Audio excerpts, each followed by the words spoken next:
Himala o pananampalataya, ang lihim ng itim na Nazareno, libu-libong tao ang naguunahan, nagtutulakan, at halos mawala ng malay para lamang mahawakan ang panyo na ipupuna sa itim na Nazareno. Bakit nga ba ganito katindi ang pananampalataya ng mga deboto?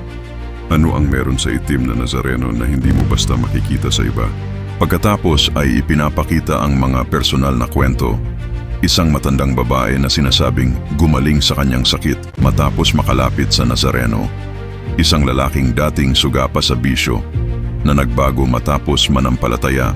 Isang debotong nagsasabing hindi ito basta imahe, kundi simbolo ng sakripisyo at pag-asa.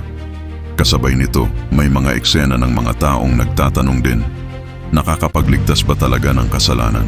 O ito'y pananampalataya lang na kumikilos sa puso ng tao? Himala ba ito ng imahe o himala ng pananampalataya ng tao?